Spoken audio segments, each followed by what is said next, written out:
Bonjour à tous et bienvenue pour parler de l'épisode Sublimation, qui n'est pas sublime. Alors soyons honnêtes, je ne peux pas dire que l'épisode a été mauvais. Franchement, il y a eu de bonnes choses. Mais il y a eu beaucoup de mauvaises choses sur lesquelles j'ai beaucoup de mal, à commencer par Marinette. Parce qu'il faut avouer que la fixette de Marinette sur Sublime, qu'elle soit jalouse ou qu'elle veuille juste réellement devenir son amie, c'est pas ouf comme manière de faire. Marinette est censée avoir évolué pendant la saison 5, et clairement je ne retrouve pas cette évolution ici. Et c'est vraiment dommage, parce qu'on nous introduit un personnage qui est cool, sublime, même si elle est un peu trop parfaite. Parce que soyons clairs, on dit tout le temps que Adrien est parfait, mais alors sublime, y a rien qui la dérange. Enfin si, il y a une scène où elle dit « j'ai un peu la pression », on le voit bien, mais on ne l'appuie pas assez, je trouve. Alors encore une fois, on ne fait que découvrir le personnage, donc on va peut-être en savoir plus tard, mais clairement, je me dis, pouviez pas faire un petit peu mieux, un petit peu plus réaliste? Parce que là, clairement, le réalisme, il se casse la gueule dans cet épisode, et pour plusieurs raisons. Dont notamment le fait que Marinette soit hyper cartoon. Sincèrement, ça m'a pourri l'épisode. Autant dans Dessinatrice, ça va, autant là, c'est trop. Mais du coup, qu'est-ce qui n'est pas réaliste dans cet épisode? Il faut qu'on parle de l'acclimatisée Sublimation. Le pouvoir de Sublimation, c'est de donner une meilleure version des gens. Pourquoi pas?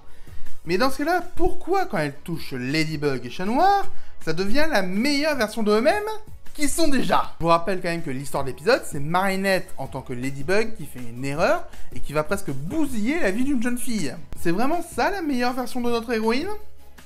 Je pense pas. Et je trouve ça vraiment dommage parce que on avait une bonne idée pour le combat. On a juste un combat où ils font quasiment que courir, que esquiver Sublimation parce qu'ils n'ont pas d'autre solution. Et c'est une bonne mise en scène, je trouve. Mais encore une fois, la résolution, elle est pas terrible. Notamment parce que ça ne va pas avec ce qu'on a raconté juste avant. Autre chose qui m'a un peu sorti de l'épisode, c'est les Anti-Kuma. Je trouve que c'est une bonne idée, même si je ne vois pas le rapport avec le pouvoir du papillon. Et surtout, d'où Ladybug connaît le nom. Je pense qu'on a compris que l'ordre des épisodes n'était pas important, mais je pense que ça va être un peu dommageable pour la suite de la saison. Et enfin, un dernier point un peu négatif dans l'épisode, mais Adrien a menti à Marinette. Vous allez me dire qu'effectivement, il ne parlait pas pendant qu'il courait. Oui, mais il parle autrement. Et le fait que Adrien n'ait jamais dit à Marinette qu'il parlait réellement avec Sublime, je trouve ça, encore une fois, dommageable. Donc voilà, c'était les points globalement négatifs de l'épisode, parce que j'ai eu du mal à l'apprécier, mais il y a deux points que je vais bien aimer. Tout d'abord, le personnage de Bob Roth, qui est hyper marrant, faut l'avouer. Et ensuite, si on regarde la mère de Sublime, on se rend compte qu'elle a exactement le même code couleur que Tomoe. Et personnellement, moi qui adore analyser, je pense qu'il y a une petite histoire derrière. J'ai hâte de voir ça. Pour conclure, cet épisode était clairement pas ouf, mais il propose des petits trucs qui peuvent être bien, donc on verra dans la suite de la saison. Et on se retrouve la prochaine fois pour Papy Garou. A bientôt!